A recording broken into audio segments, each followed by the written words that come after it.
Welcome back, everybody, on a Tuesday evening. Time to get moving with this forecast. So we want to know what's going to happen tomorrow. We want to know what's going to happen towards Easter. And I've got good news for you. We're going to get any troublesome weather, and it's really not that troublesome, out of here in the short term. Some very light rain, sprinkles. That's what we've had recently. But I mean, this is about as light as you're going to get.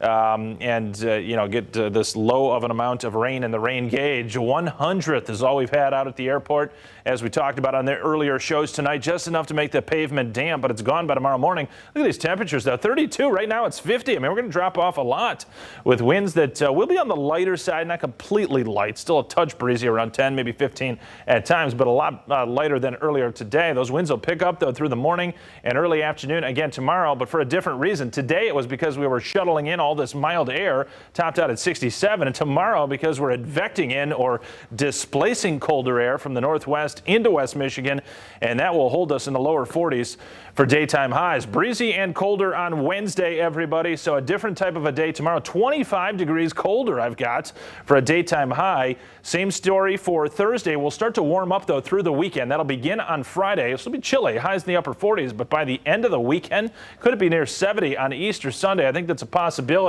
More active pattern, trying to gain traction there through the middle of next week. So I think the Tuesday, Wednesday, Thursday, that'll be our shot to get more rain, perhaps even a thunderstorm to return to the region at that time. At the current time, yeah, it's just some very light stuff. I mean, you see these greens. That's the lightest shade of green you can have out there. It's basically scattered sprinkles. This cold front working through the state of Michigan as we speak. It does bring down cooler air. It moves this dip in the jet stream closer to us, and then right atop us on Thursday. That'll be our coldest day. And, overnight lows, I haven't talked much about that. Overnight lows tomorrow night in the lower 20s. How about overnight lows early on Thursday morning? Could be in the upper teens. So that is a cold stretch of weather, which will be the first day of April at that point.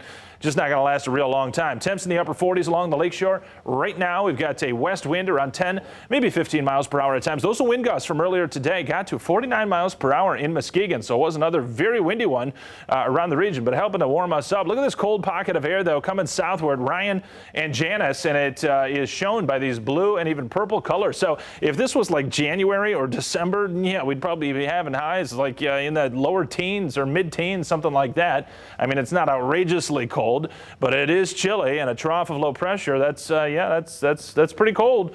Here comes a ridge, though, building in from the west, and milder air coming right across the entirety of the lower 48. So that will be a warm spell that is going to be around for this coming weekend and into next week. I've mentioned it a few times. That orange patch, red patch over Colorado, Wyoming, southward into New Mexico, that's an early season heat dome trying to assemble. And on the northern extent of that, we may have a few disturbances as we progress mid to late next week. It's possible. We'll see how the pattern exactly does go. But if that's the case, could have some thunderstorms nearby. Temperatures, they're cool in the short term. Ryan and Janice, this is what we're rooting for, near 70 on Easter Sunday. All right, Anthony, thanks. If you've